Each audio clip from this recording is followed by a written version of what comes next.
There's a level of mental and physical strength that makes you seem invincible, a presence so commanding it feels almost supernatural.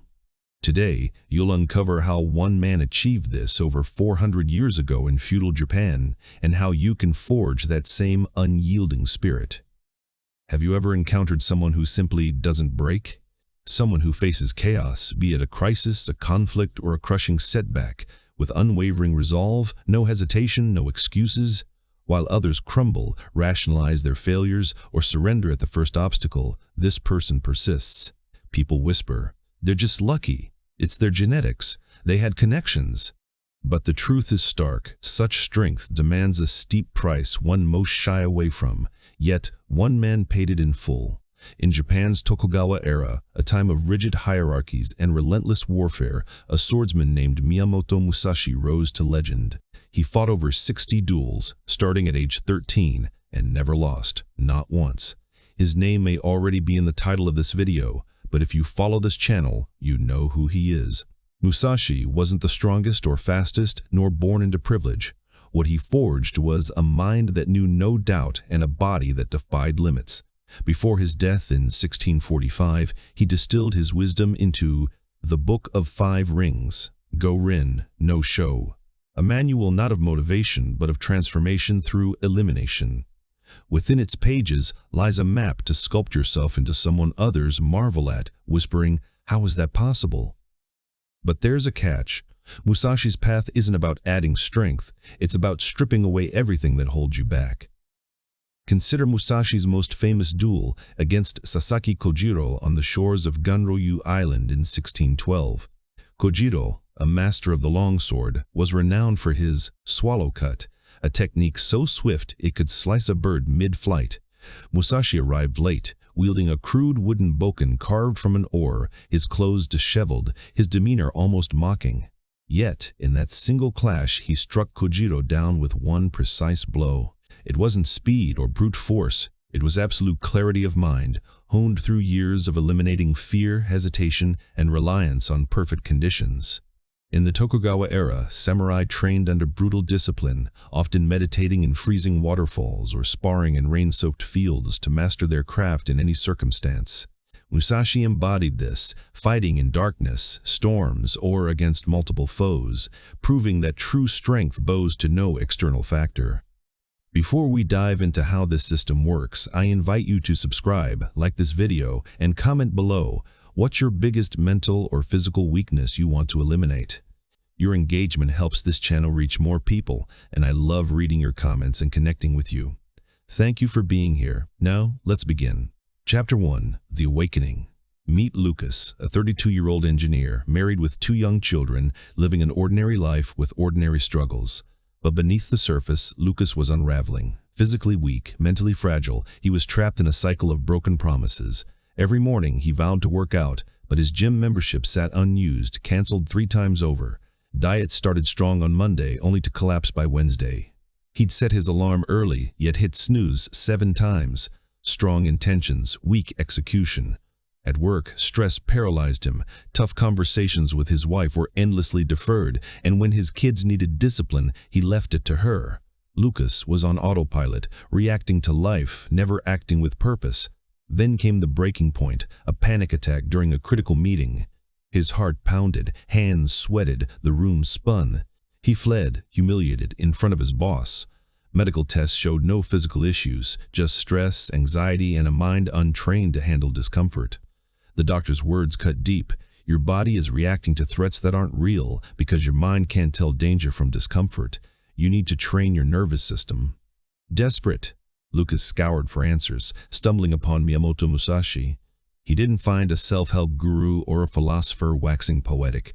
Musashi's Book of Five Rings was a warrior's manual, raw and practical, forged in blood and discipline. It wasn't about inspiration, it was about warfare applied to life. Lucas realized he'd been fighting the wrong battles, crippled by dependencies and excuses.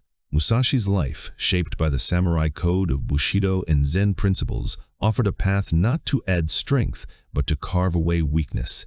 In the Tokugawa era, samurai like Musashi lived with death as a constant companion, training to face it without flinching. Lucas, staring at his own fragility, felt a spark of curiosity. Could he forge such resilience? Chapter 2. The Principle of Eliminations. Lucas opened the Book of Five Rings and found a principle that seemed paradoxical. Have no preferences. Do not depend on any particular weapon. At first, it baffled him. How do you master anything without relying on tools or conditions? Musashi's answer was ruthless. Your strength cannot hinge on perfection. If you only train with equipment, you're weak. If you only focus when rested, you're weak. If you only fight when conditions favor you, you're weak.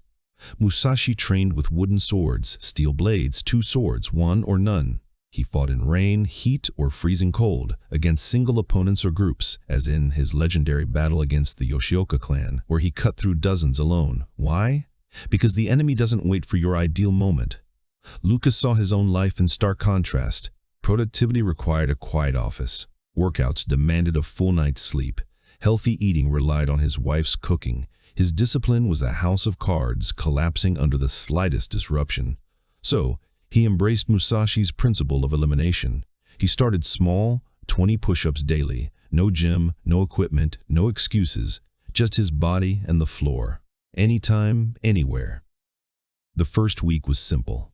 By week 2, his muscles ached. Week 3, a work trip threw him off schedule. Week 4, a flu hit hard. In the past, this is where he'd quit. But Musashi's words echoed. Practice continues, no matter the circumstance. Push-ups in a cramped hotel room. 5 push-ups with a fever instead of 20. Never 0. Lucas began to feel a shift, not just in his body, but in his resolve. The samurai's relentless training in unpredictable conditions, sparring on uneven terrain or meditating under icy streams, became a mirror for his own small battles. Chapter 3. Heijoshin, the Still Mind. By day 40, push-ups were automatic, but Lucas's mind remained a storm. Anxiety about work, finances, and family gnawed at him. Physically stronger, he was still mentally brittle. Then he found Musashi's core principle, Heijoshin, the everyday mind, the mind that remains unchanged in battle or calm. Musashi wrote, "In combat, your mind should be the same as when drinking tea, no fear, no excitement, just presence. How do you stay calm with a blade swinging at you?" Musashi's answer was brutal. Train your mind not to react. You don't suppress fear, you become someone who doesn't need to. Lucas tested this in daily life. In traffic, during tense meetings or arguments with his wife, he'd feel anxiety rise, then pause. He took a deep breath and observed, my heart races, my palms sweat, my jaw tightens, no reaction, just awareness. It was agony at first. His instincts screamed to argue or flee, but he persisted. Then came a test. In a meeting, his boss berated him publicly. Normally, Lucas would freeze, stutter, sweat. This time, he felt the fear, named it, and spoke clearly. His voice steady, his hands calm, he answered with clarity. His boss faltered. The team stared, but Lucas knew he'd touched Heijoshin. A Stanford neuroscientist studying emotional regulation for 18 years confirms this. Non-reactive observation rewires the amygdala, raising the threshold for panic. What once triggered chaos becomes mere recognition. Musashi, steeped in Zen meditation, likely honed this through hours of silent focus, facing his own mortality. Lucas, in his modern struggles, was beginning to mirror that ancient discipline, forging a mind that could stand unmoved. Musashi knew that a calm mind without a capable body is fragile, an illusion waiting to shatter under pressure. He wrote, "Train hard with wooden swords to strengthen the body. When the body is weak, the mind wavers. When the body is strong, the mind remains firm." Lucas had been pushing himself with daily push-ups for 60 days, building a foundation of strength, but he hadn't yet ventured into the extremes that defined Musashi's path. The samurai didn't train in cushioned dojos or under favorable skies. He pushed his limits in the wilds of Japan, enduring grueling sessions on rugged mountainsides where the bite of winter winds or the relentless summer heat tested not just muscle, but resolve. Drawing from the Bushido code shared by warriors like Yamamoto Tsunetomo in Hagakure, Musashi emphasized that true preparation meant courting discomfort deliberately, forging a body that could endure the unimaginable. So, Lucas decided to escalate, embarking on something that felt utterly insane, 100 push-ups a day for 30 days. No matter the time it took, no matter the pauses required, he committed to completing them daily. Day 1 dragged on for 45 minutes, his arms trembling by the end. By day 5, he could scarcely lift them afterward. On day 10, his wife voiced concern, warning he was overdoing it, her worry echoing the doubts that had derailed him before. But Lucas pressed on, drawing from Musashi's unyielding spirit stories of the swordsman training through injuries, his body scarred from countless duels, yet never yielding. Day 15 saw him finishing in 20 minutes, a surge of power coursing through him. By day 30, he powered through in 12 minutes straight, without a single break. The transformation wasn't merely physical, it reshaped his mind. Proving he could conquer the impossible erased the mental barriers, turning "I can't" into "I will." Musashi termed this the way of the warrior, not innate talent, but the systematic elimination of self-imposed limits through relentless training. Modern sports science aligns with this. Athletes who progressively overload their bodies, as in high-intensity interval training, not only build muscle, but also enhance neural pathways for resilience, much like Musashi's wooden sword drills that honed precision amid exhaustion.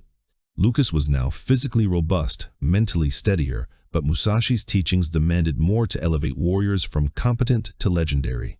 Enter Zanshin, the lingering mind, a state of perpetual awareness that doesn't fade with victory. It's not tense vigilance, but effortless presence, ensuring no complacency creeps in.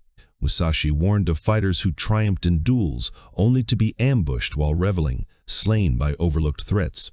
He insisted, "The battle ends not when the enemy falls, but when you are truly safe."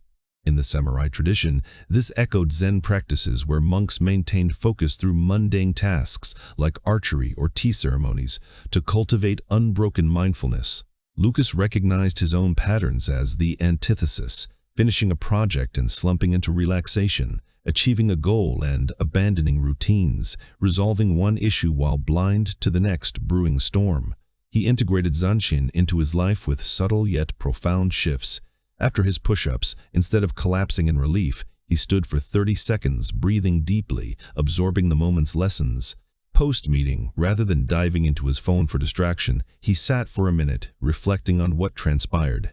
These small acts compounded, turning actions into integrated wisdom. When you sustain awareness beyond the effort, you etch the experience into your being. Immediate disconnection erases potential growth.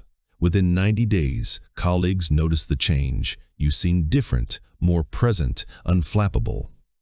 His wife was blunt. "What happened? You're like a new person." And she was right. Lucas had evolved, his presence now radiating a quiet command that subtly influenced those around him. But the ultimate trial arrived on day 10:05. An emergency meeting. The company was downsizing, and Lucas was being let go. The old him would have spiraled, heart racing, mind flooding with doom, body locking in fight or flight. Instead, he felt the initial jolt, acknowledged it, and nothing. No panic, no chaos. He remained present, inquiring calmly, "What's the timeline?" The boss, taken aback by his composure, replied, 30 days. "Sorry, Lucas." He nodded, thanked him, and returned to his desk, resuming work as if undisturbed. His laid-off colleagues descended into frenzy, frantic calls, tears, paralysis. Lucas stayed serene, not from indifference, but from Fudoshin, the immovable mind. Musashi described it as, "The tree stands quiet, not for lack of wind, but because its roots run deep." In historical duels, like Musashi's against the spear-wielding Musogonosuke, he maintained this unshakable poise, adapting without frenzy, his deep-rooted training allowing him to counter with effortless precision. Lucas's roots had deepened through 105 days of unyielding practice. Flawless physical routines, non-reactive emotional observation, sustained awareness. When the gale hit, he bent but didn't break, having simulated storms and micro-moments countless times. A sports psychologist who's coached Olympic athletes for 15 years explains, "The gap between performers under pressure and those who crumble isn't talent. It's deliberate exposure to discomfort, built repetition by repetition." Over the next 30 days, while others floundered in fear, Lucas acted. He polished his resume, leveraged his network, aced interviews. By day 23, 3 offers arrived. He selected the best, departing with a 40% salary boost. His panicked peers? Still jobless months later. This wasn't luck. It was the fruit of elimination, stripping away reactive impulses to reveal core strength. Musashi's final principle in this arc was the most enigmatic yet potent, Hyoho, the strategy of the void. He advised, in combat, do not intend to win, intend not to lose. Subtle difference, profound impact. Aiming to win invites aggression, openings, risks. Focusing on not losing seals vulnerabilities, maintaining wholeness. Lucas applied this in his new role. Rather than striving to dazzle or overprove himself, he eliminated errors, punctual arrivals, reliable deliveries, no drama, no unkept promises. 3 months in, promotion came. The boss noted, "You're not the flashiest, but you're the most dependable, and reliability outshines brilliance." That's Hyoho in action. Musashi never lost because he offered no weaknesses, studying foes patiently, striking only at their missteps, efficiency incarnate, waste eradicated. Historical accounts of his duels, like the one against Shishido Baiken's chain and sickle, show him exploiting openings with surgical calm, his void strategy turning defense into inevitable victory. Lucas wove this into every facet. In diet, shunning junk without chasing perfection. In training, consistent without record chasing. In relationships, unbreakable word over performative romance. No gaps, no excuses, pure, unassailable presence. The samurai's era, with its emphasis on strategic minimalism in texts like The Art of War by Sun Tzu, parallels this: victory through absence of flaw, not excess of force. Lucas, once adrift, now embodied this, his life a testament to the power of void. 6 months into his journey, Lucas stood transformed, physically fortified, mentally unassailable, emotionally anchored. Yet, a subtle shadow lingered, fear not of the world outside, but of the fragility within. He dreaded that a single lapse could unravel it all, that his newfound strength was a delicate construct, ephemeral as morning mist. It was then he unearthed Musashi's pinnacle teaching, Sutemi, abandoning the self, a radical surrender that transcended mere discipline. Musashi penned his final reflections in a cave before his death. I regret nothing, I fear nothing, I desire nothing. How does one attain such liberation? Musashi's insight was profound. Cease identifying with outcomes. You are neither your triumphs nor your defeats. You are the eternal flow of practice itself.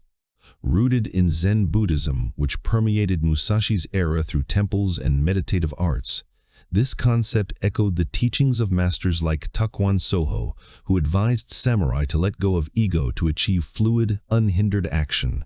Sutemi wasn't detachment from life, but immersion without attachment, like a river carving stone without clinging to its path. Lucas embraced this in an extreme trial. He ceased tracking his training days, forgoing milestones and social media boasts. No more external anchors, the practice endured, but stripped of ego's grasp, free from the terror of loss. Because he grasped the truth, you cannot forfeit what defines your essence. If strength is a streak to maintain, fear rules. If it's your core being, it's invincible. Something unsettling unfolded. People began distancing themselves from Lucas, not out of disdain or envy, but discomfort. His aura, devoid of hesitation or validation-seeking, became a mirror reflecting others' unexamined lives. Colleagues hushed their gripes in his presence. Friends dropped fitness jests. Even his family murmured, "You're too intense."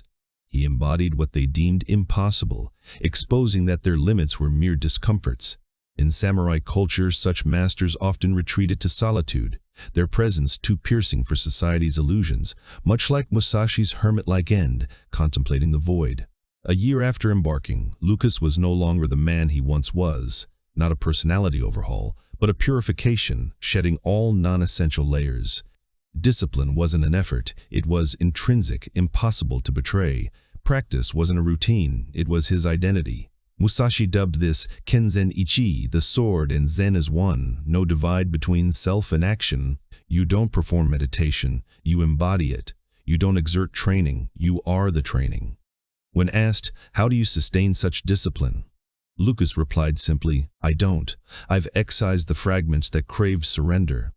This is Musashi's essence. Strength emerges not from accumulation, but from excision, unveiling your primal nature. Breathing requires no motivation. Your heart beats without force. Why? They're woven into your being. When discipline mirrors this seamless automatic, you've ascended to that eerie pinnacle where observers gasp, "That's superhuman." And they're half right. It's not ordinary humanity, but humanity realized, potential unlocked. Miyamoto Musashi passed at 62, solitary in a cave, scripting his wisdom. No wealth, no honors, no disciples trailed him. Yet he possessed the ultimate mastery over self. His parting words, "I regret nothing." How few can echo that?